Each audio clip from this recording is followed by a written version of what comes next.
Good afternoon, ladies and gentlemen. I don't know how many of you are habitually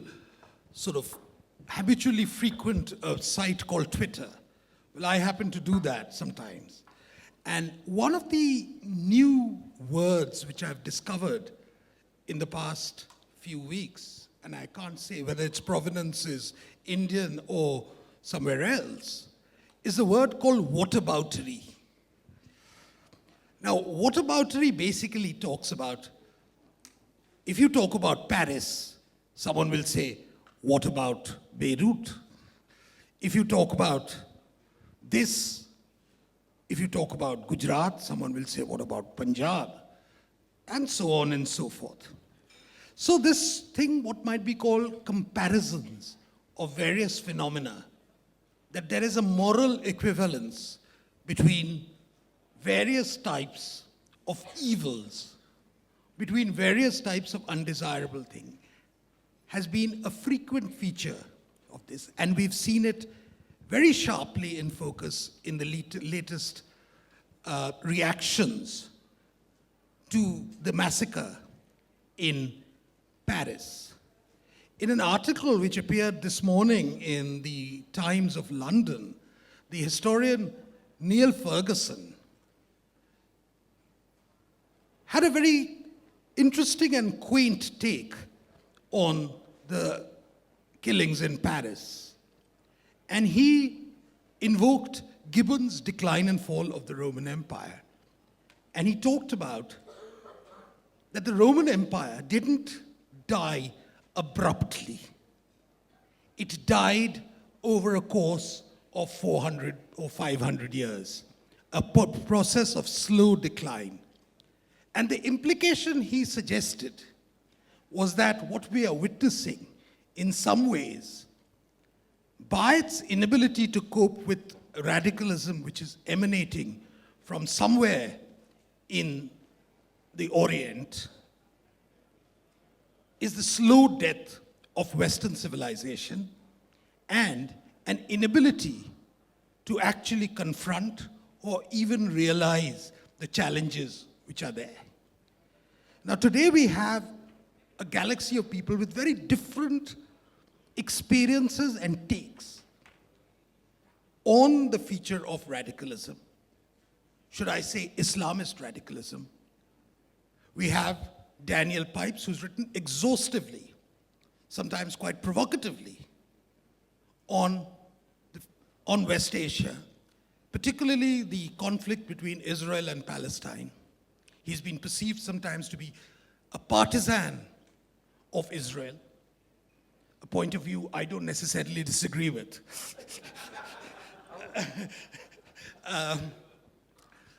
We have Tariq Fateh, who's written about the Islamist phenomena, the radicalism which has been there in the West, and locating it within the context of the societies in which they emanate from.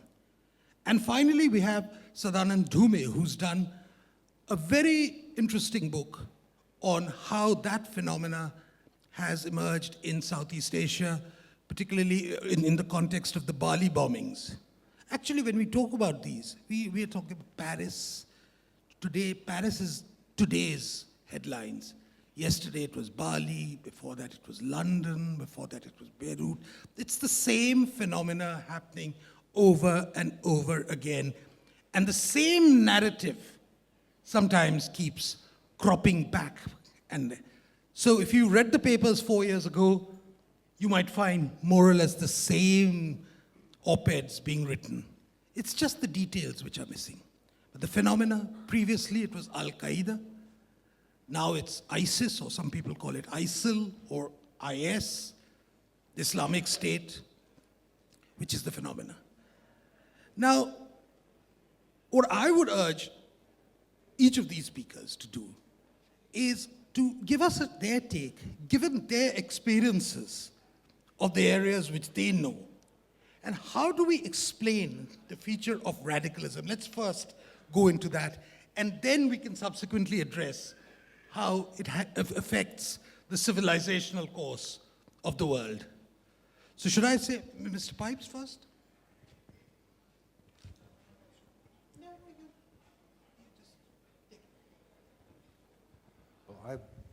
I've been introduced as controversial, so I will attempt to be controversial. My thesis is simple, that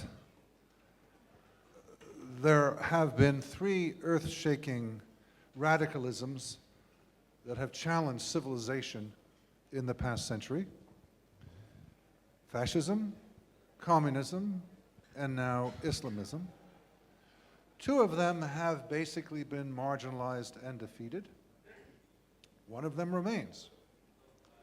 The great challenge today is to defeat it as well. Let me begin with some concepts, some thoughts about civilization and radicalism. Civilization can mean two things. It can mean the building up of skills.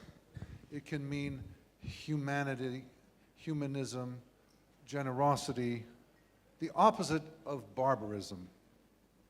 I particularly like the definition of civilization is that where every man gives to every other man the right he claims for himself. Mutuality, generosity. The notion of clash of civilizations became widespread after a 1993 article by the American political scientist Samuel Huntington. He had this notion that looking forward from then, quote, the fundamental source of conflict will not be primarily ideological or primarily economic. The great divisions among humankind and the dominating source of conflict will be cultural. And he found 7 or 8 such units, including the Hindu unit, the Western, the Confucian, the Japanese, the Islamic, Slavic Orthodox, Latin American, and maybe African. This got a lot of attention. I don't think it's a useful idea. Civilizations are cultural concepts, they're not political ones. It doesn't work. In fact, if you look closely, there's plenty of conflict within civilizations as he's defined them, such as World War I and World War II, the Iraq-Iran War, today in Syria, Yemen, and Libya. At the same time, there are major alliances across civilizations, such as Russia and India, China and Pakistan, or the United States and Saudi Arabia. So the clash of civilizations idea fails. It does not fit the facts, and it does not help understand. I think more useful than the clash of civilizations is a clash between civilization and barbarism, which brings me to the topic of radicalism. Radicalism is basically a modern concept. So far as I can tell, it goes back 2 centuries to 1813 in French, describing the ideas that came out of the French Revolution. It's a systematic body of concepts, especially about human life or culture. Radical ideology takes the notion of a world understanding and makes it very simple, monochromatic. It can be race, it can be class, it can be religion. Fascism is about race, communism is about class, Islamism is about religion. Since the emergence of modern ideologies, these ideological radicalisms have been the great curse of modern life. Now, as I mentioned earlier, fascism and communism are essentially depleted, essentially defunct. It's now the Islamist era. There's a lot in common between these three phenomena. All of them promote a very compelling way of seeing the world for some people. All of them offer a utopian vision for the future. All of them attract talented individuals. All of them attempt to take over states. All of them use the state for coercive purposes. They try to dominate all of life. They aggress against their neighbors, and they seek a cosmic confrontation with the West. Islamism today is the threat. Tyrannical and brutal governments, aggression, repression. It threatens the whole world. Just to look at South Asia, there's the Taliban in Afghanistan, there's Pakistani radicalism against India, and there's the Bangladeshi persecution of Hindus. How to respond to this threat? There are basically 2 ways to respond to it. Everyone agrees it's a threat, but there are very different ways of understanding how to respond. One way, which I'll characterize as the left, seeks multiculturalism and understanding. The other way, which I characterize as the right, seeks to defeat it. Now, the multicultural understanding is not surprising, given that the left and the Islamists share some important traits in common. As George Galloway, the British politician, put it, the progressive movement, i.e. the left, the progressive movement around the world and the Muslims have the same enemies. And he named Israel, the United States, and Britain. The same political, the two groups, the left and the Islamists, share many causes in common. They opposed the war against Saddam Hussein.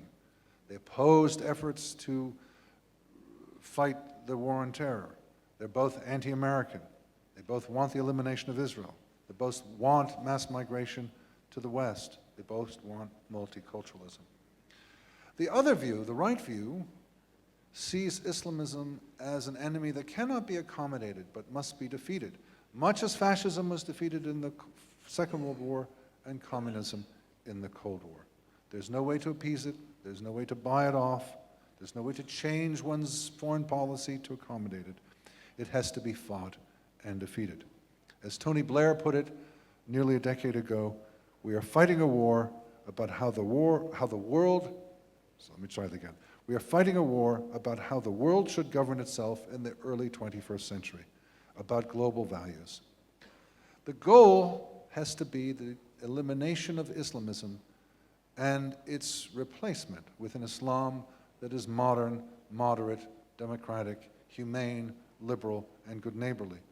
One that is respectful of women, homosexuals, atheists, one that grants non-Muslims the same rights as Muslims.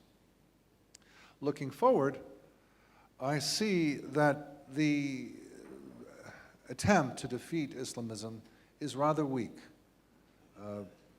People get upset by it, but they don't actually do much. On the other hand, Islamism itself has some major faults, some major flaws that may bring it down of its own accord. In particular, the Islamists fight each other. Look at Syria today. In particular, also, Muslims who come under the rule of Islamism don't like it. The best symbol of that would be Egypt, which after 1 year of Islamist rule said no. The largest political demonstration in human history said no, we don't want Islamism. So I see weakness in the fight against Islamism, but I see Islamism also as weak itself. And so in the end, I'm somewhat optimistic that this malign, aggressive force will fall of its own weight, and I'm somewhat optimistic that civilization will survive and barbarism will once again fail. Thank you. Thank you, Mr. Pipes. I think you've raised some very interesting questions. Number one is, you have a critique of the approach of multicultural societies towards this threat. But at the same time, you are calling for a reformation, really, of Islam, a reworking of theology. But there is this other bizarre phenomena of the growing attraction of the most brutal form of Islamism amongst a certain section of the youth. I mean, it's quite strange and bizarre that the more you have these beheading videos, you have more and more people going and joining the ISIS, for example, going to Turkey, young girls, age of 15, 16, from Bangladeshi or Pakistani backgrounds in Britain. There are about 2,000, 2,500 of such people in the West, from the West, who've gone and joined them in Turkey and in Syria. And it's suspected that some of the bombers, some of the people the gunmen in Paris may have been trained and came back, and actually they decided to continue the war on other fronts. Now, Tariq Fatih, you've had quite a lot of experiences of witnessing Islamic societies, both from within and from a distance. And I'd like you to take, I believe you want to speak from the podium.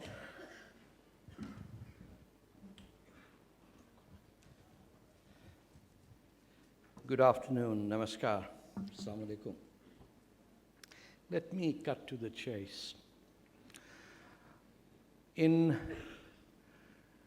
5 years of the Second World War, during which 60 million people died, just 30 million were Russians, we defeated the largest army ever assembled by the Wehrmacht, not to mention large contingents of fascists and Nazis from Romania, some from India. In fact, even the Warsaw Uprising was put down by, surprisingly, a German Muslim regiment called the East Turkmenistan Army. But in the last 15 years at least, we have failed completely. And the more we attempt to resolve or defeat the enemy, we are caught in a paralysis of analysis. I really don't care whether Samuel Huntington makes sense or not. I know one thing. There is an enemy who claim to have a civilization and who have utter contempt for anyone whose civilization means happiness and joy. Someone suggested this morning that the attacks on Paris were a direct result of French bombardment of Syria. That was not true. The American gentleman, with all due respect, was referring to a Brazilian cartoon that suggested that. The fact is that ISIS said they attacked Paris because it was a city of sin. Now, when you have people at the intelligentsia, at that level, not clear-headed, in fact, everyone cast in the armor of Chamberlain out to please the enemy and come back with the paper in hand saying peace is at hand. At a time when Hitler was liquidating the Jews, was annexing Czechoslovakia, Bavaria, had its eyes on the entire European continent, and for all the admirers of Hitler's books in India, he had nothing to do with that swastika. I'm amazed that the number of bookstores that sell Mein Kampf in India just alarms me, but that's a separate subject. But let me show you something that today illustrates the abject cowardice of a people who are more interested in pro-sport and their summer vacations and their comfort and their air conditioning than any other place, any other value. And let me show you this one slide. I had asked my wonderful colleague over there to present it.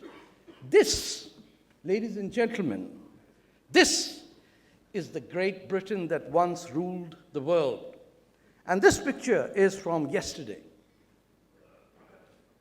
If you do not have a spine to upright yourself, Mr. Cameron, stand aside and go work for one of the many consultancies that the Kingdom of Saudi Arabia operates, and where the government of Pakistan can buy an American Undersecretary of State for $1 million.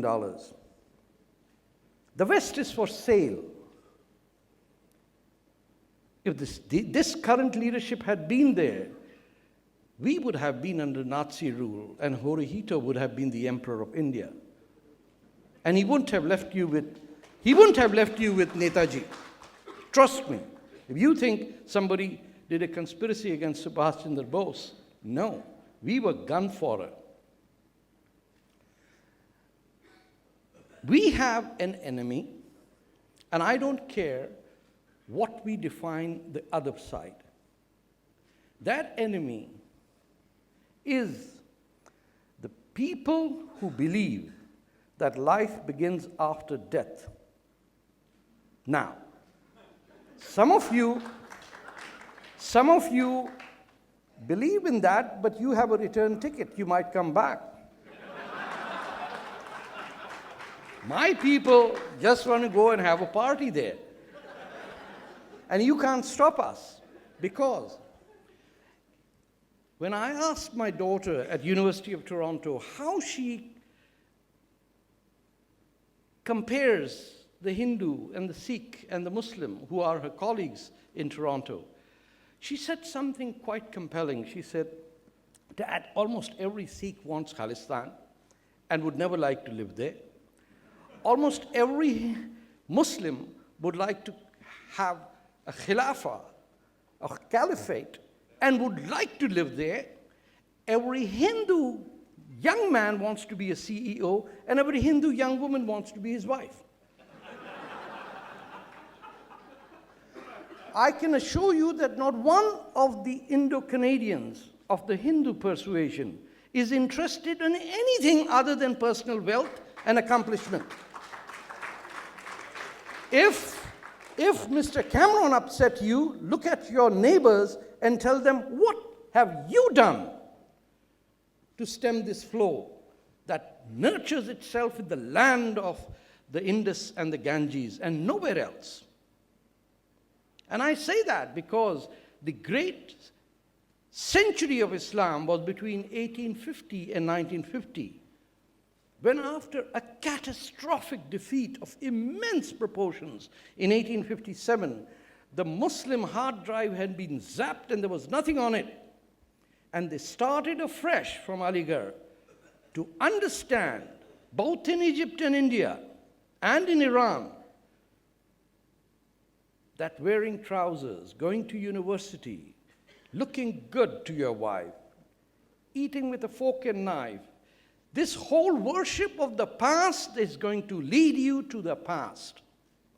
And they came out till 1950, when almost every Islamic society had one of the most dandiest set of politicians. In fact, the rogue Muhammad Ali Jinnah himself looked smart. The one single man who is responsible today for the catastrophe we face has not yet been identified. And he was born in the Indian subcontinent. His name is Muhammad Ali Jinnah. He created the first Islamic State. You should know that. But the Indians seem to have forgotten that the Indus does not flow in India anymore. You've conveniently withdrawn yourself to the Wagha-Atari border and said, Yehi hoga Hindustan. Whereas Lahore, the city of Lord Rama, is not even in your hands. You don't have the Indus. Half your Punjab, that's the first word in your national anthem, is not in your hand. The Sindh that you talk about, most Indians sing, is Saraswati River. It's the reality that you have abandoned. And I'm addressing this specifically to an Indian audience, because this war will be won and lost in India, not in Arabia. Because, and I'll tell you why. Because it is only in India that a Muslim can stand up and address an audience and not fear that my neck will be chopped off. Why? Because Islam, Muslims and Hindus are intermarried to an extent that there is no provision for divorce. And the Islam of India allows Ghalib and Nazir Akbar Abadi and the great poets like Mir Taqi Mir tell God, go to hell. What the hell have you done for us? And yet survive. Bulleh Shah was from the same land where the Mahabharata comes. That's not a coincidence. And it's not a coincidence that the British divided the only part of India where the Hindu and the Muslim knew how to live together, plus added the Sardars, and you had one of the most amazing civilizations that thrived, and Delhi was just a mere shadow of Lahore. But you ensured that we were split because you created an Islamic State. And guess who came to the Islamic State as one of the first guests? The gentleman who refused to share the stage with Professor Pipes today is Tariq Ramadan. He chickened out. His father, Sayyid Ramadan, a Muslim Brotherhood grandson of Hassan al-Banna, was sent to Pakistan. It's surprising Indians don't know this. He was sent to Pakistan to craft the first Pakistani constitution. Who came to help him out? The grandson of a Polish rabbi called Muhammad Asad, who was serving the kingdom of Saudi Arabia. Was it not for the Bengali legislatures of the Pakistan Constituent Assembly, you would have the ISIS phenomena 40 years earlier. But we kicked them out. Because you sent us all those Urdustan people to Karachi to civilize the Baloch and the Sindhis and the Punjabis because we were uncivilized people, you see.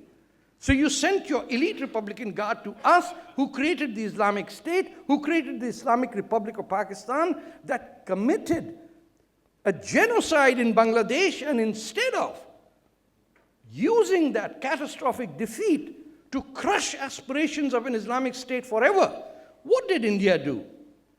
They started playing bridge with their fellow Punjabi-speaking Pakistani military officers. Because the Bengalis couldn't speak Punjabi, he said, let them go. We're having a party here. Let's put on Pakiza. There are a few generals over here. I'm not off the mark, I'm telling you. The Bangladeshis are till today bitter that you let go 5,000 war criminals because Benazir Bhutto looks so pretty in Simla. You gifted Pakistan with 90,000 POWs when you could have said, they go back if you make Pakistan a demilitarized zone. You'll have 20 tanks for your National Day parade and 5 jet fighters to go over. That's it. You don't want them? We'll keep these. We've got about 1 billion Indians. We'll keep nurturing the 90,000 till they die. And they can go on the radio and say, "Hum sab khairiyat se hain. Main Chak Chawali se bol raha hoon." Suna hoga aapne. अब करना क्या है? वो Lenin ने बड़ी अच्छी बात की थी, what is to be done. कुछ हैं या कम्युनिस्ट पार्टी के बचे हुए लोग? You never know. आजकल मजे की बात है, जब हम बच्चे थे तो कम्युनिस्ट गरीब होता था, उसको 100 रुपए महीना कहते थे होल टाइमर, याद है? अब जो मनहूस मिलता है वो साला मिलीनियर होता है. Have you ever met a Marxist who's poor?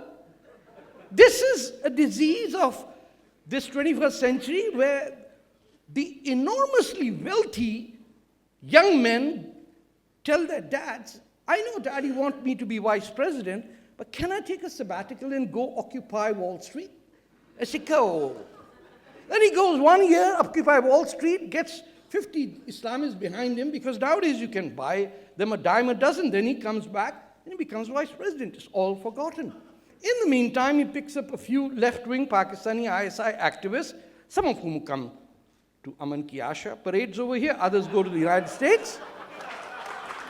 One of them is the closest ally, advisor to the next president of the United States of America, Madame Huma Abedin. Does any Indian know that?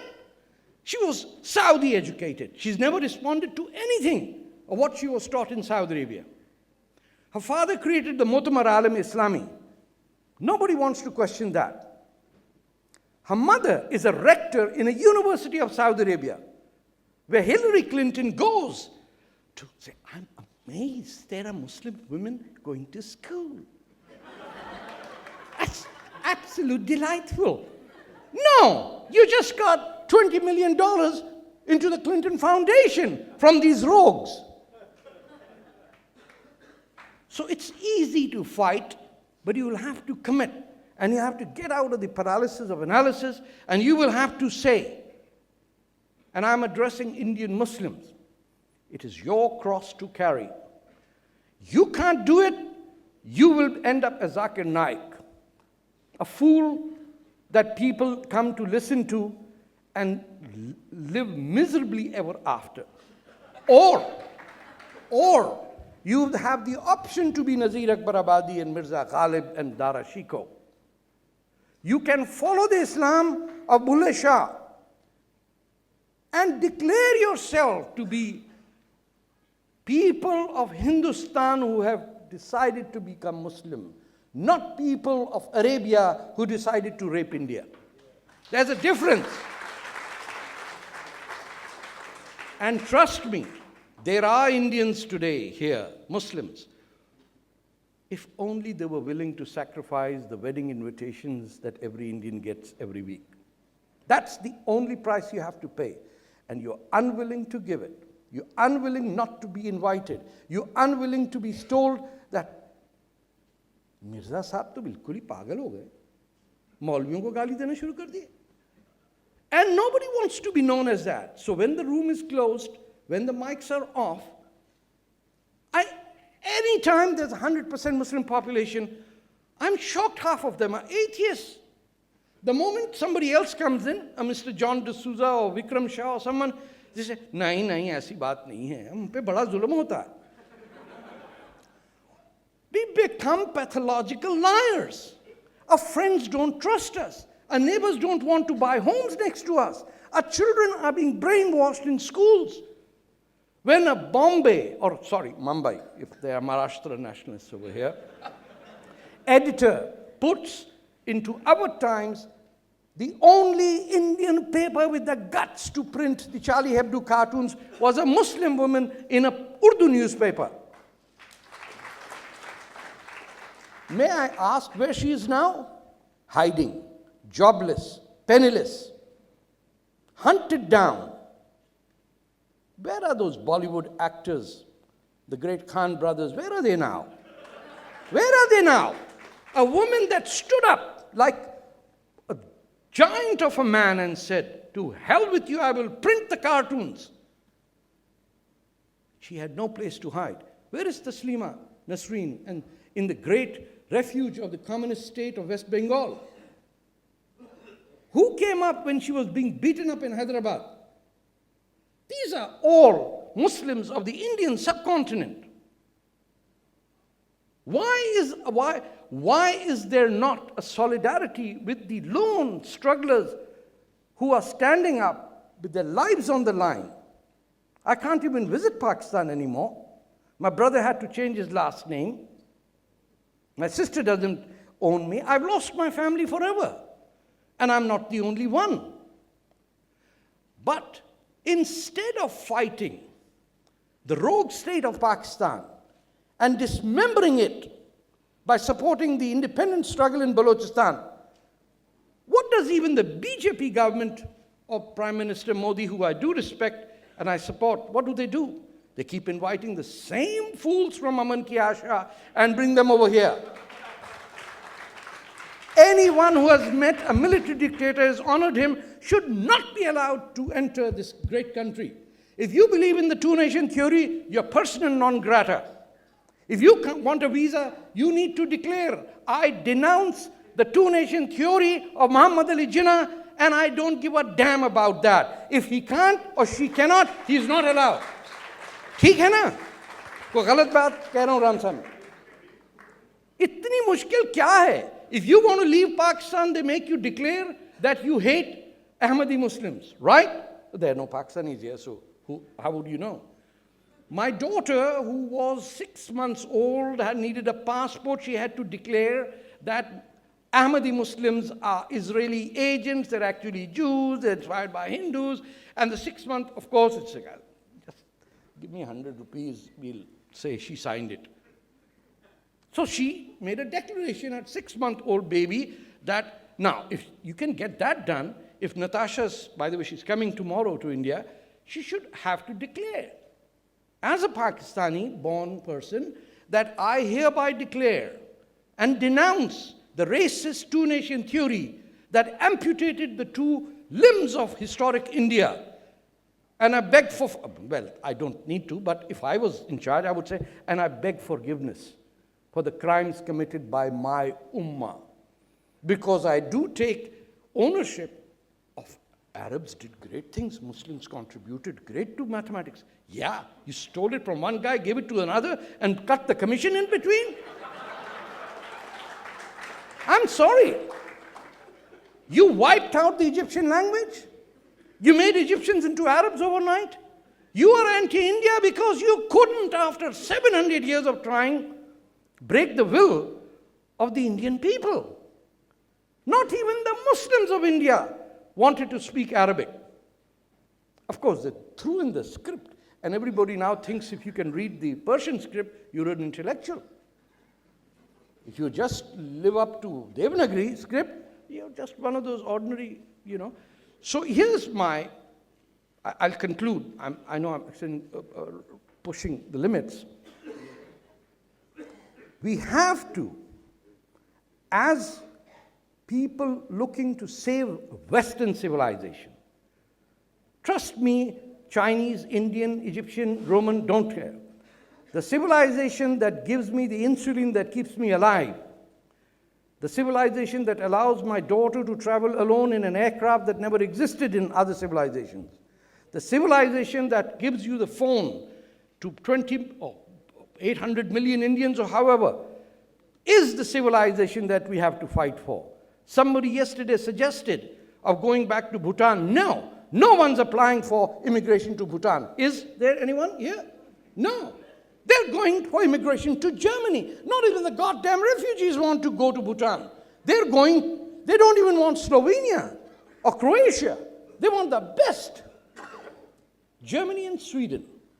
That's where they want to go. So that's the civilization. The French and American Revolution, the Canadian Constitution. That's what the future of humanity should be, where individual human rights and the right to leisure and pleasure are not associated with guilt. To fight that, you will have to make room for Muslims to be able, because it is our fight. You cannot do it. The moment you open your mouth, you will be called an Islamophobe. But the moment I discuss it, the most they can say is, गद्दार है. हम तो हैं गद्दार, अंग्रेज के थे, तो अब तुम्हारे हो गए. इसमें कोई शर्म की बात नहीं है.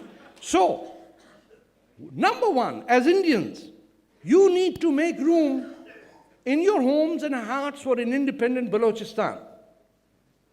You cannot have your holiest temple over there and abandon it just because going there would be tough. You don't need to do that. Do you know that not a single Baloch exile has ever visited India because India doesn't allow them to come here? Can you imagine that? You got people with Hurriyat conference living in your midst. You got traitors by the dozen. You feed them, you plant them, and your friends are your enemies, and your enemies are your friends. Is this Indian civilization? There's something rotten about it. You got to support the Kurdish. You got to stand up and bring it to the United Nations that there are countries being occupied that need freedom. It's not just Gaza.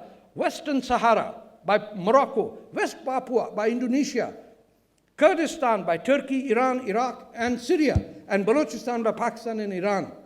You got to return this fight on their terms, on our terms, not their terms. Why don't they blow up Islamabad if they have a case of oppression? Because every day Pakistan army kills about 50 Baloch. The Turks are bombing the Kurds while telling the Americans they're bombing ISIS. We need moral clarity, but above all, a spine that David Cameron, as I showed, does not have. Thank you very much.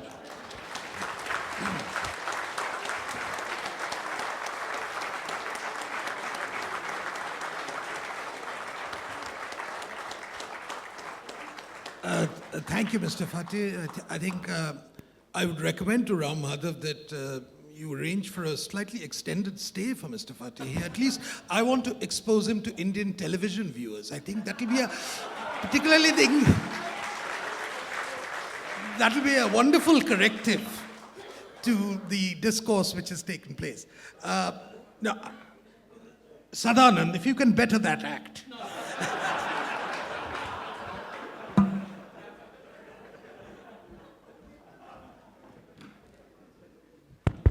Thank you very much. Thank you to the India Foundation. Thank you to Ram Madhavji and Shaurya for having me. And though I'm very grateful to be here, I must start with a complaint, which is that it is, of course, impossible to better that act.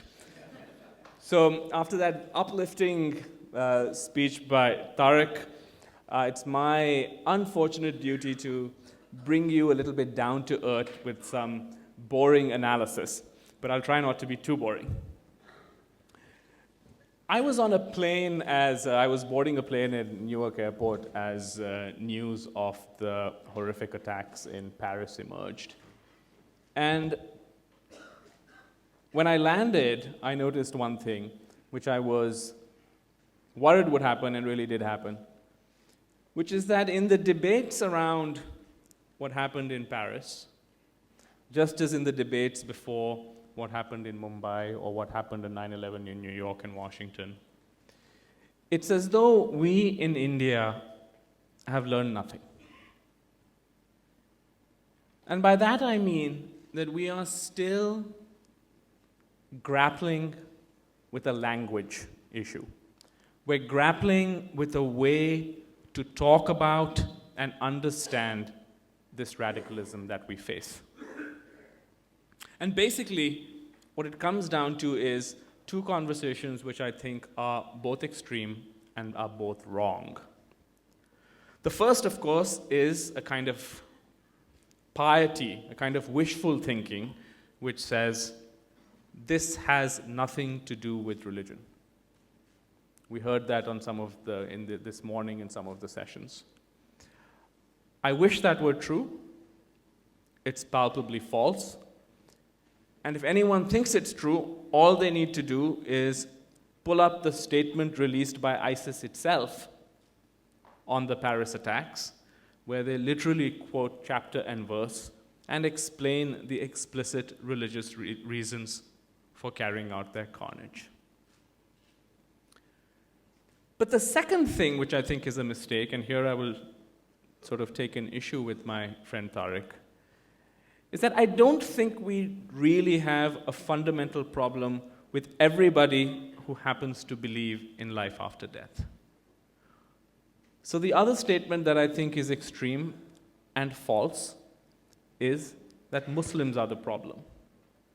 Now, we don't see this so much in our mainstream media, which is filled with too many people putting out the piety that this has nothing to do with Islam. But on social media, we do see a lot of people claiming that Muslims, all Muslims, 1.6 billion Muslims, are the problem. And I have to say that I disagree with that also. Recently, Sam Harris and Majid Nawaz came up with an interesting book about the state of radicalism in the world. And this is an inexact science. It's very difficult to actually put numbers. But they've attempted to put numbers. I know that Professor Pipes has also done this earlier.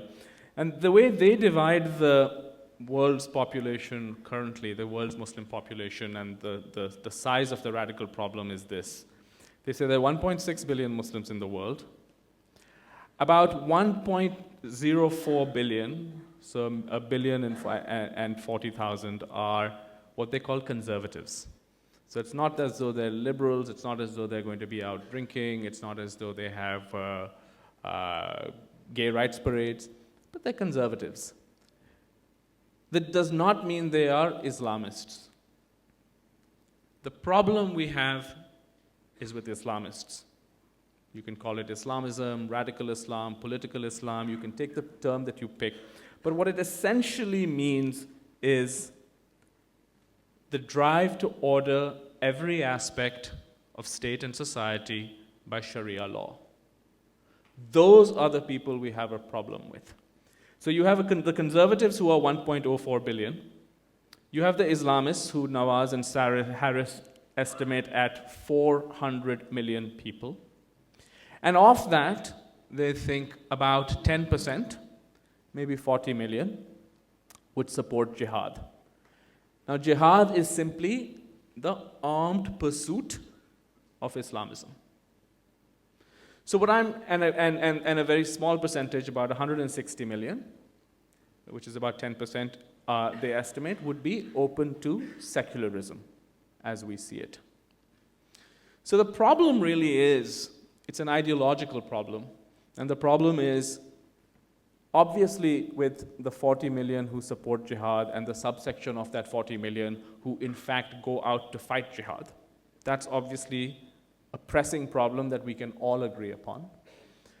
But the challenge, and especially in India, is to convince more people that the problem isn't just those 8 people who landed in Paris. The problem is the larger group, the larger Islamist project, which is represented by groups like the Jamaat-e-Islami, by the Muslim Brotherhood and their various offshoots, that basically stands for the imposition of Sharia as a way of life. Now, I know that there are going to be a lot of questions, and so I'll keep the rest of my comments quite brief. But essentially, I think that there are, when it comes to fighting this phenomenon, fighting this ideology, how do we do that in India? And I would say that there are 4 basic principles, some of which I think most of you will agree with, some of you, maybe not all of you, will agree with. But let me put out what I think are the 4 core principles that we in India are going to need if we are to win this fight. The first is to distinguish between the ideology of Islamism and the faith of Islam. I'm not making the mistake of saying what happened in Paris or what happened on 9/11 has nothing to do with religion. It is, in fact, an interpretation that is based on religion. That's the hard truth. But the flip side of that truth is that it is not the only interpretation of the religion. And we must recognize that there are many, many people who consider themselves to be believing Muslims, who live lives as Muslims and have no interest either in jihadism or in Islamism, and that is a truth that we must acknowledge, and that's a difference that we must not cease to make. The second principle is, flowing from the first, is that we should never condone any violence or bigotry against Muslims. And this comes back to the idea of whataboutery that Swapan spoke about. When something happens, when something is done to a Muslim or to a Muslim community, we should not respond to it by saying, well, how about all the atrocities committed in the name of Islam? There are many atrocities committed in the name of Islam. Nonetheless, it is important, if you want to win this battle in the long term, to occupy the moral high ground, so you do not condone any kind of bigotry or violence against Muslims. The third principle is that ideas matter.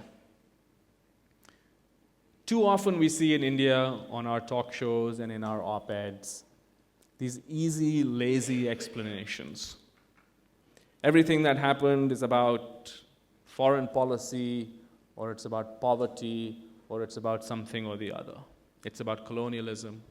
But if it is about poverty, how come I don't see villagers from Orissa and Bihar blowing themselves up in restaurants? If it's about colonialism, why don't I see Cambodians and Vietnamese flying jet fighters into buildings?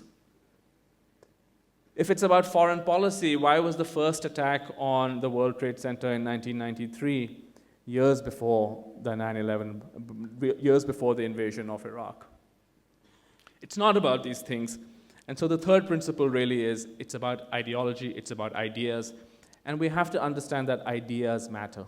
It's not simply the acts that flow from those ideas which tend to garner our headlines. A train bombing in Mumbai, an attack somewhere else, a temple attacked in Varanasi. Those are horrific and they should command our attention.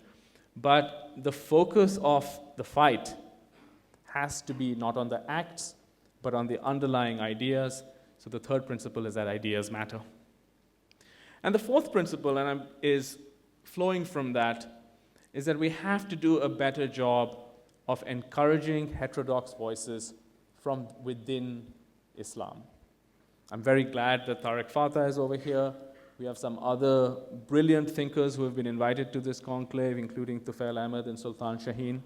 The problem that I see in India every time I switch on the television is that when you have a Muslim representative, it's either Asad Owaisi or Zakir Naik or someone else who basically stands for a fundamentalist interpretation of the faith. We are not able to give enough space to, enough airtime to people who are actually coming from within Muslim communities, coming from within Muslim families, and challenging some of these ideas that lead to violence, lead to terrorism, threaten civilization. So to sum up, I'd like to sort of reiterate that Our discourse in India needs to change. Most of the problem is on the left because they're simply in denial. They don't want to talk about this. They don't want to see it for what it is. They don't want to recognize terrorists when terrorists say what they are themselves. The terrorists, by the way, are not apologetic about this. The Islamic State has no problem calling itself Islamic. It's the left that says, it's a sort of it's like a jihadist comes up to you and says that I want to murder you because I want to become a martyr and go to heaven. And the leftist says, no, you really want to murder me because you want a Mercedes. And then the jihadist says, no, I actually have a Mercedes and I still want to murder you. So we have to understand, we have to take these people at face value. We have to take their values we have to take what they say at face value. We have to look at this coldly. We have to look at it rationally. But the flip side of this is that we have to be very careful to distinguish between people who have taken this path. It's a minority. It's a large number of people in absolute terms. It's still a minority in terms of percentage. We've got to keep that difference in mind. If we don't keep that difference in mind, I think it'll be very, very difficult to win this war in the long term. Thank you. Thank you very much, Sadanand. I think in addition to your 4 points which you mentioned, I think there's another very crucial thing which you might have omitted to mention, is that is there sufficient realization and recognition that the Islamist threat also poses a danger to India? Professor Pipes talked about Samuel Huntington. He categorized India as a frontier civilization. The Hindu civilization is a frontier civilization. And I think the assumption there was it could swing this way or that. And I think what we have is we seem to be comforting ourselves that as we grow economically, it's surely the power of prosperity which is going to defeat the ideas per se. And it doesn't really require a multitude of people to be convinced. All it requires is a dedicated handful. The Lenin's Vanguard Party converted into an Islamic idiom, which is what it requires, and you can have horrific consequences.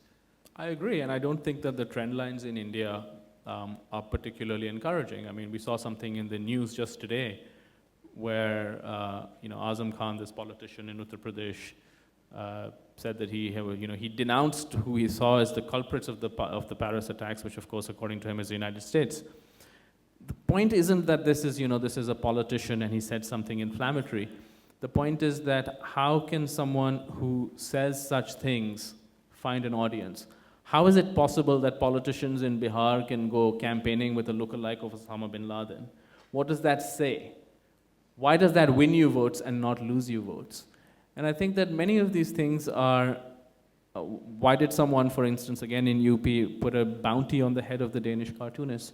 So I think in many ways we have sort of tried to insulate the Indian conversation from the global conversation. And I think that's false because it cannot be insulated. You can say that India has had a better experience than many other countries, than say the UK or France when it comes to people joining jihadist groups such as the Islamic State. That's a fair point. But you cannot say that India has been insulated from these winds that have blown across the world all the way from Morocco to Mindanao.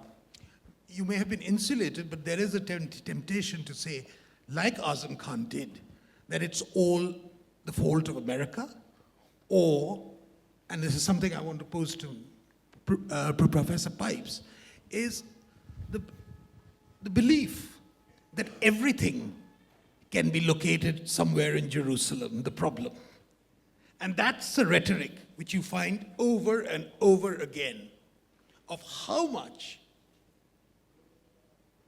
Palestine actually has been a force multiplier for Islamist radicalism, even in India, even though it may not have taken on a terrorist dimension, all that, but you have what is quaintly referred to in the West as non-violent extremists. Do you think that that is a fair assumption? Islamists divide. Some are focused on Mecca and Medina. Some are focused on Jerusalem. The Salafis, the one with the long beards and the women who are completely covered, they're focused on Mecca. The Muslim Brotherhood, the Ikhwanis, the ones with beards like mine and women wearing hijabs, they're focused mostly on Jerusalem. It's worth noting, though, were the Arab-Israeli conflict resolved today to general satisfaction, I can't imagine that it would make much difference in terms of the Islamist movement. It is perhaps a conflict that gets people upset.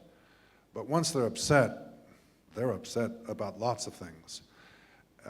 It's a widespread assumption in the Obama administration that if you can solve the Arab-Israeli conflict, then all the other problems of West Asia become easier to solve. I don't think it's true. It would be good to solve the Arab-Israeli conflict, but it would have very little bearing on, say, the civil wars in Libya, Syria, Iraq, and Yemen. It would have very little bearing to do with the aggression of the Iranian state, and so forth and so on.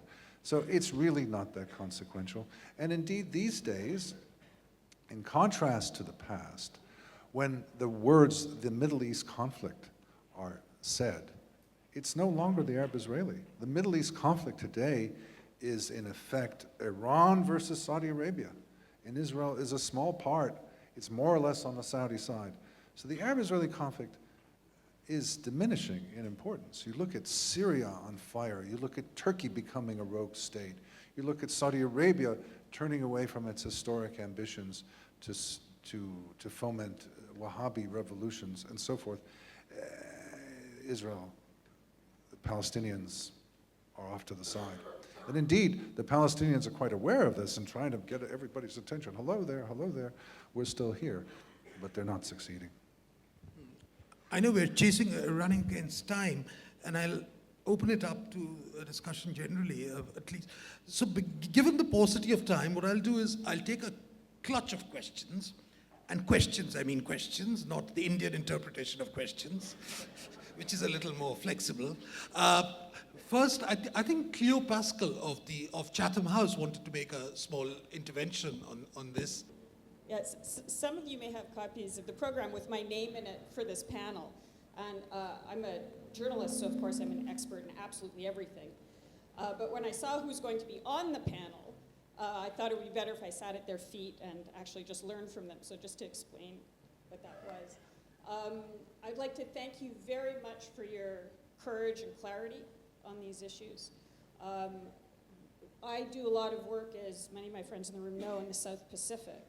And the South Pacific, in particular Fiji, is undergoing radicalization now in the Indo-Fijian community. And a lot of the dynamics that you were discussing, you can see on the ground. And it's such a small place that you can see, for example, how essentially an Indic Muslim society is becoming a Wahhabi society. And how the reaction to it, for example, among the Christian Fijians, is creating a really difficult backlash for the Hindu Indo-Fijians and creating more extremism among the Christian Fijians as well. So understanding how it can rapidly escalate in areas that were previously thought to be peaceful is incredibly important. And what can we do to stop that process from rolling out and destabilizing the entire Pacific region and the concurrent difficulties it'll have for the Indo-Pacific societies? Thank you. We'll club the question. So the lady there, oh, Madhu. Sorry, my apologies for not instant recognition.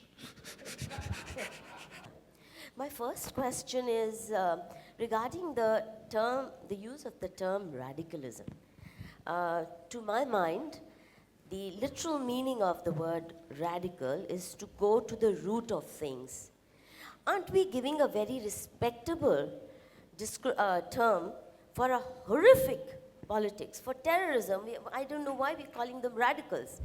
I can understand them wanting a respectable term, but I don't understand why we should do it here. And this become very commonly used term even in our media. So I suggest next time we discuss this, we drop this term and call it by the right name, namely terror. And in India, we've known Thank you, Tariq, for a brilliant presentation. You're right that Jinnah created an Islamic state. But before that, what ISIS is doing, India has had waves and waves of, what happened to the Sikh gurus. It's not very different from what ISIS is doing today in the name of bringing about an Islamic state. But one little point for Daniel Pipes. It seems to me that America has done enough damage to the world in the name of imposing or bringing about democracy, a certain version of democracy. Now, America wanting a certain version of Islam. If only America stopped defining the kind of Islam, because sometimes Taliban seems to you to have the right version of Islam, sometimes the Saudis. So I really think a hands-off policy and letting this battle be fought without the backing of America, there's a much better chance of us winning in the direction in which Tariq Fatah was pointing. Thank you. Two more questions, and then we'll give it to the gentleman there and gentleman here. I agree with Madhuji very much. I would Do like you to have a make- question? 1 minute. Do you all agree to define the so-called radicalism as kafirophobia? Because every Muslim sect, Kafir or something? kafirophobia, we know Islamophobia. Would you all like to call kafirophobia to be exact, precise, rather than radicalism? Okay. Could we have a question from? Sure. We are using the wrong term, and that radical Islam is a wrong term, and this is nothing but perversion of the good value system, and mostly used by Americans using the radical Islam. The Islam is Islam. There is no radical Islam. Am I right? No. Tavleen and Patrick. Okay. Tariq, it's for you. You're very right. There was a kind of Indian Islam that produced Ghalib and Mir, sorry, and produced Bulle Shah. It's gone. We now have, I live in Bombay on Marine Drive, and before my eyes, I have seen since 9/11 Muslim women now jogging in hijab. And every Muslim man on that road now has a beard. And if you say that Ghalib once said, Khuda ke vaste parda naqabe se utha, they think you're mad. So do you have any idea, sorry, I have a very bad cough. Do you have any idea, as a former Indian, Pakistani, whatever, of a way of bringing back what really is the only acceptable form of Islam that will work in India? Patrick, that's a final question. Mr. French.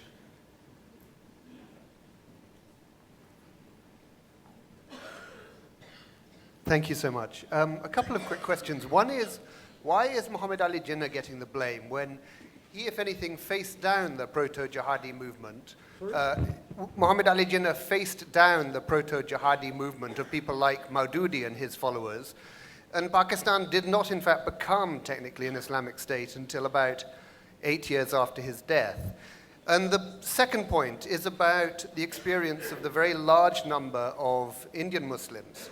I mean, Sadanand touched on this, but I think it's very significant that much, much smaller countries have sent or created so many more international jihadi terrorists. Little countries like Belgium, which has a population of what, about 1 crore people? I mean, in India, you would barely even notice that many. And you can say the same for Germany, you can say the same for Britain, you can say the same for France. I mean, there must be elements of the Indian experience which, if anything, are to be admired and perhaps learnt about by other countries. Okay, now I'll maybe Professor Pipes, you can take off from Madhu's point about whether the United States should sort of retreat. I would certainly take great exception to the fact that the United States has done damage by spreading democracy. I would say this is the great pride of American foreign policy over the past century to have helped spread democracy around the world, but that's a discussion for another time. I do agree with you, however, that the notion that we, and particularly our government, our president, gets to decide who's a good Muslim and who's a bad Muslim is a very bad idea indeed, and there should be no attempt by politicians in general, non-Muslim politicians especially, to decide what Islam should be. Complete agreement there. On the question of Fiji, my very brief answer would be find ways to bring down the price of oil, because it is the Iranians and the Saudis who are taking their various radical ideas to remote places like Fiji, and who are promoting it because they have the means to do so.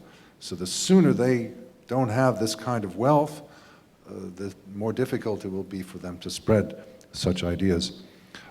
Is Islam basically kafirophobia? No.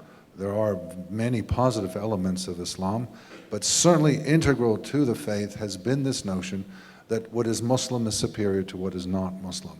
And that is something that is antique and not workable in the modern world, and modern Muslims need to push out this idea. And it's possible. All religions change over time. Islam has changed over time. Islam has changed, if I'm going to put it so simply, for the worse in the past 50 years, 65 years since 1950. It can get better again. And part of the effort is to de-emphasize and to reject this notion that Muslims are superior to non-Muslims. And finally, is there just Islam and no distinction? This is a very appealing idea. This is what you referred to before when you talked about social media, making no distinction. I think all of us are very clear in making this distinction. It is absolutely essential to make a distinction between the radical forms, fundamentalist, totalitarian, political, militant, Islamist, call it what word you wish, but this form of Islam that seeks the application of the Sharia in its entirety and its severity.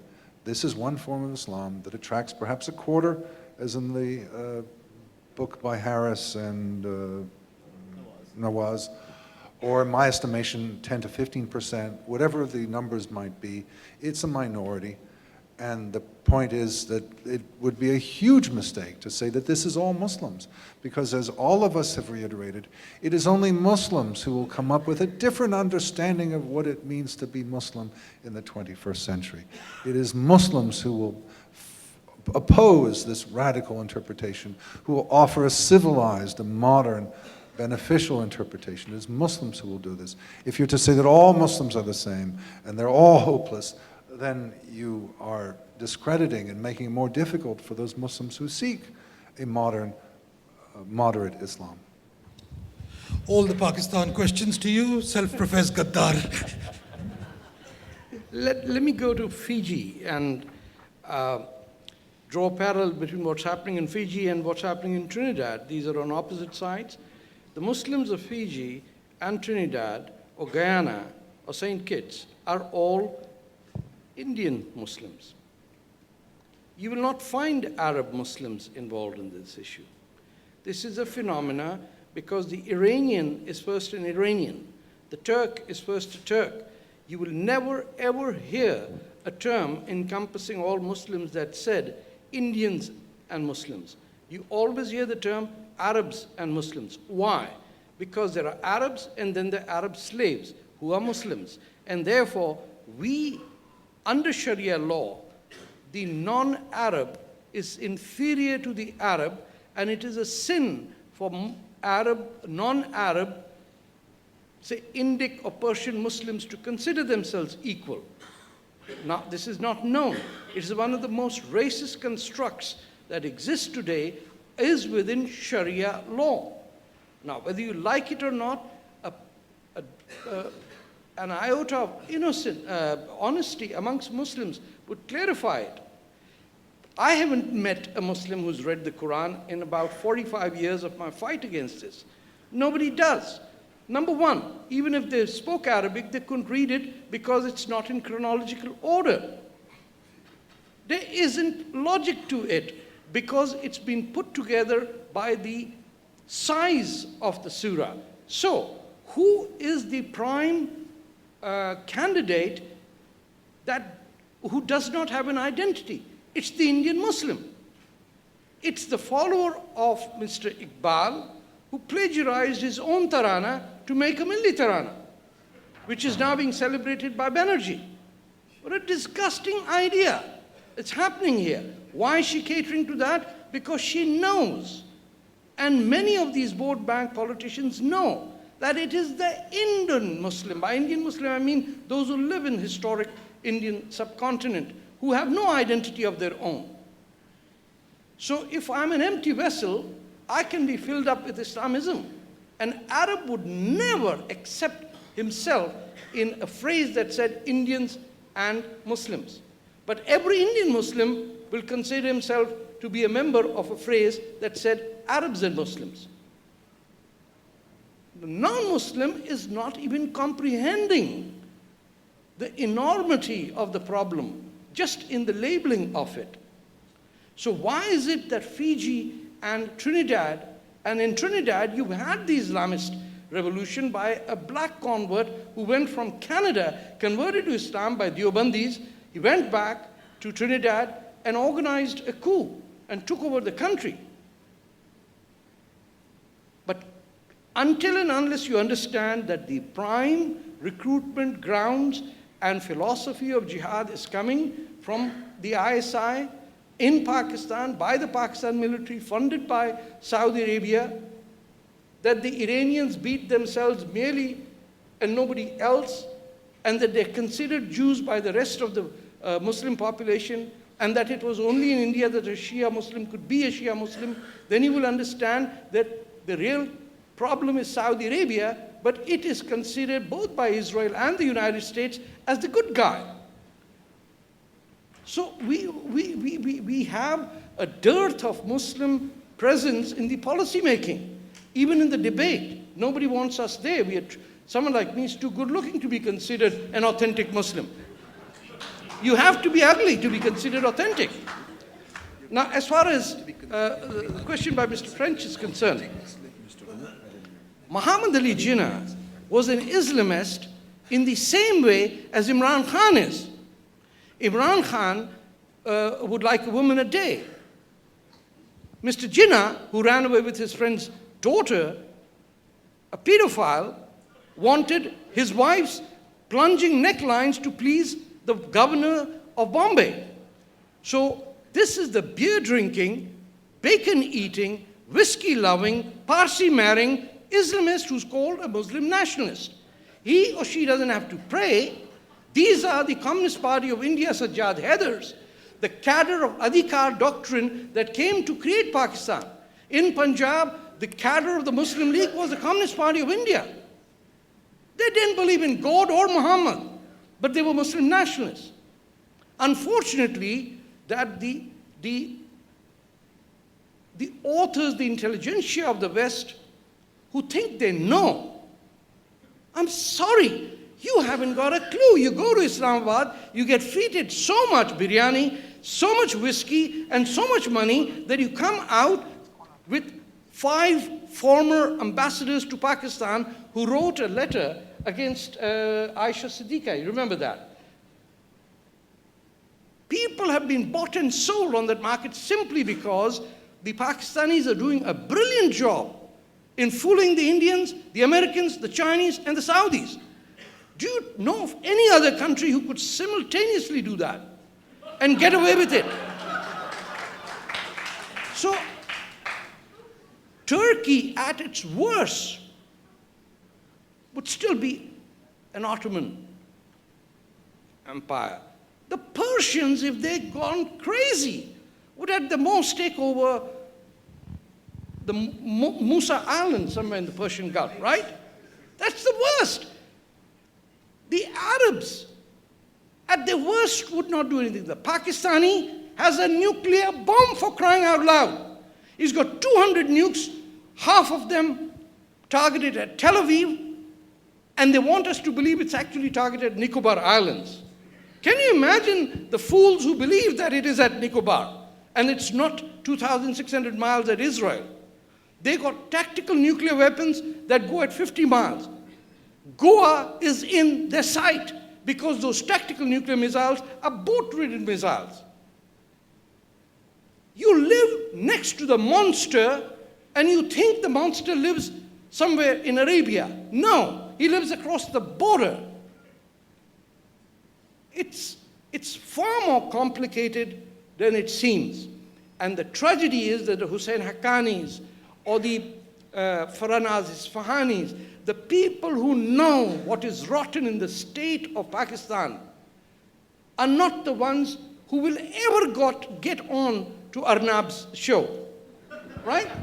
It's impossible. It's impossible for, what's her name? Barkadat. Can you imagine Barkadat interviewing me? No way. I'm too good looking.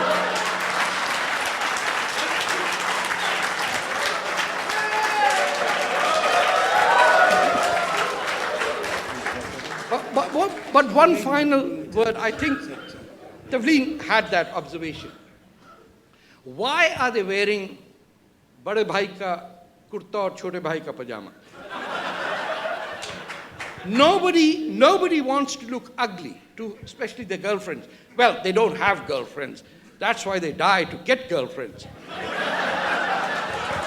So the question is, why are educated women wearing the niqab who were born in the United States? Who are these conehead hijabis? You know what I'm talking about. These are not the pious hijabis who got flat heads and a tight hijab. I'm talking of the women who pays $200 to get her hair done and then gets covered up by a hijab. You must have noticed them. On stilettos, red lipstick, blue mascara, eyeshadow, fast blinking eyes, expensive glasses right where they should be, and with a white boyfriend. You've seen them all. Who go with the Quran in their hand and are having temporary marriages in North America. Because temporary marriage is part and parcel of Sharia law. And I can say that you can't, because I'm a Muslim and you're not. So you got an entire sexual revolution within Islamic world, but it's covered up by niqab. Now look at the paradox. The 15-year-old Bangladeshi, Pakistani, Indian girls who are sleeping around with unfamiliar jihadis were the same ones who said, I can't go on a prom date, you know. It's my religion. She went from bed to bed. For what? For the pleasure of the Prophet and service of Islam. And the answer then is not about percentages of how many. The facts that Sutherland said were 100% right. My issue is I don't have a problem with my grandmother believing that a horse can fly. What does it matter to me? My problem is that there are international constitutional laws today, governed first in Pakistan, instituted in the Constitution of Pakistan, that determine these laws as having been true. Until and unless we stand up for secularism and the separation of religion and state. Secularism should not mean all religions are equal. And India is not a secular state, because you can get an FIR cut against me for having insulted, because I have insulted quite a few number of people today. I could get arrested as I got out. Not in the United States. You need the Establishment Clause of the First Amendment of the US Constitution to take as a symbol of Western and human civilization. Then you can say church and mosque and politics are separate. I don't give a damn whether the snake speaks, the monkey flies, or the horse flies. It's immaterial. But you have the right to believe that, but you cannot ask the state legislature of Iowa or Ohio to say that when they pass a law saying no Sharia law, that is racism. No, it's not. We defeated Sharia in Canada in a handful of people. But we were able to diffuse anti-Islam rhetoric because Muslims did it. Canada is the only Western country you will find absolutely no anti-Muslim feeling. Why? Because the appetite for someone to stand up against these monsters is taken by Muslims. If we stand firm against the jihadis, why should it be someone who's a right-wing neo-Nazi? He doesn't even need to do anything, because we're doing this, the duty. In India, the fight against Islamism should be Javed Akhtar's job. The Khan families, you know, the Seema Zaidi or whatever her, Mustafa, whatever her name is. Where are these women feminists? Where is Javed Anand? all of these people have become subservient to the same philosophy that sends these jihadis in Fiji and Trinidad to blow themselves up. And India is the only place, I don't want to say this because I'm trying to please you, but that's the reality. There's no place. Only in Israel or in India can a Muslim stand up and speak the truth. Believe me. Now this is odd, but that's the fact. Let me get, so your South Pacific question is very interesting, and I'm going to sort of try and link that to Madhu's point about the US. You know, what's happening in the South Pacific, I'm not an expert over there, but it's very similar to what we've seen happen in Indonesia, which I'm very familiar with over the past generation. And what you see is these older Indic, more relaxed forms of Islam giving way to harsher, Arabized, more orthodox forms of Islam. The most obvious explanation, of course, is the fact that the Saudis and the Kuwaitis and the Qataris and so on are very active in seeding mosques and so on. And what they follow is a kind of venture capital model where you see this sort of, I mean, it's fascinating. You can almost see this in real time, where a single preacher will be taken from a village, go to Saudi Arabia, he'll come back, he'll get a grant from the Saudi government, they'll set up a Wahhabi mosque. Before you know it, the burqa start coming on. Before you know it, the old sort of ways of worship are seen as too pagan or tinged with paganism. There's a part in my book where I went to, this is in Central Java, in the hills of Central Java, I was taken secretly by a local person who still practiced the old Hinduized shamanistic form of Javanese Islam. And he took me to a small cave. This was in 2004. He took me to a small cave where President Suharto used to pray. 20 years earlier, President Suharto had taken an Australian Prime Minister. It may have been Bob Hawke, I've forgotten, I don't know which one. He had taken an Australian Prime Minister with him to show the special relationship between the two countries. And he said, I'll take you to my most sacred spot, which is this ancient cave where I'll go pray. 20 years later, the guy who had the keys to that cave was skulking around like a criminal because the surrounding area had been taken over by Wahhabi mullahs, and now his practice, which was the older practice, which traces itself, in fact, back to Parikshit and the Mahabharata, was now deemed as heretical. So part of it comes from the push, but there's also, you know, if we're sort of honest about it, there's an element of pull. It's not as though everybody is just being beaten on the head and said, well, you know, you must take this. I think the ideas of Wahhabism, they may appear, and they are, of course, you know, repellent and barbaric to us, but they are, in fact, quite attractive to the people who follow them. In my book, I travel with a young Javanese Wahhabi. Now, there was a time when that would have been an oxymoron. You could not be a Javanese Wahhabi. Now you can be a Javanese Wahhabi, just as you can be a Bangladeshi Wahhabi, unfortunately. But, you know, there's something about and I think, you know, Professor Pipes talked about this. There's something very attractive about certainty.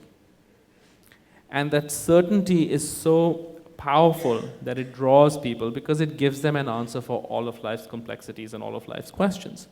This comes back to the idea of, you know, whether the US should be involved.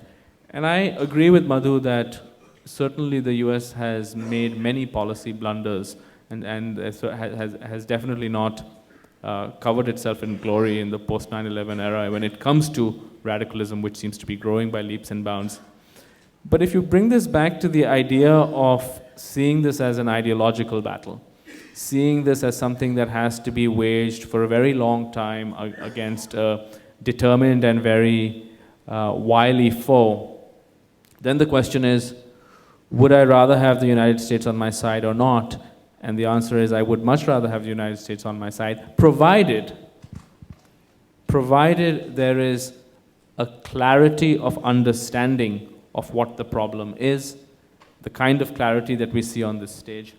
Unfortunately, we do not have that clarity of understanding, and unless we have that clarity of understanding, we're not going to make progress. 1 minute. Yes. This last minute. Yeah, I want to address Madhu's question. The United States of America single-handedly created two Muslim countries in the heartland of Europe, Kosovo and Bosnia. It came to the aid of those who were committing a genocide. The United States of America was the one country that stood in the way of the United Nations Security Council resolutions on Kashmir. People seem to forget it used to be a Soviet veto that would save India for many, many years, right up to the mid-60s. It was the USA that came out and supported the right of so-called self-determination of the people of Jammu and Kashmir and the plebiscite.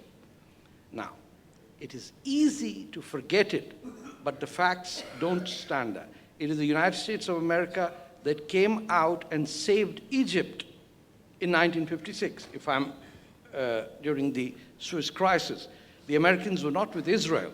The Israelis didn't have American armaments at that time. So it is incorrect and dangerous to accuse the United States, because the United States itself is not an entity in terms. Many of their politicians and their congressmen from both sides of the House have spoken up. Senator Ted Kennedy single-handedly created a climate in which Bangladesh and Bangladesh's problems rose to the surface, and his services to Bangladesh's independence and Islamic country are borne out over there, are remembered by the tree that is now called Kennedy in the Dhaka University campus. Well, I'm sure we've just only skimmed the surface of a very, very engrossing, enthralling, and a subject which is likely to be discussed on and on. But I think you'll all agree that this has been one of the most fascinating sessions of this conclave. And I would urge you all, I would first urge Ram Madhav to ensure that we get these people back again, number one. And number two, I would urge you all to give a very, very generous hand to all three of them, Daniel Pipes, Tariq Fateh, Sadanand Dhume.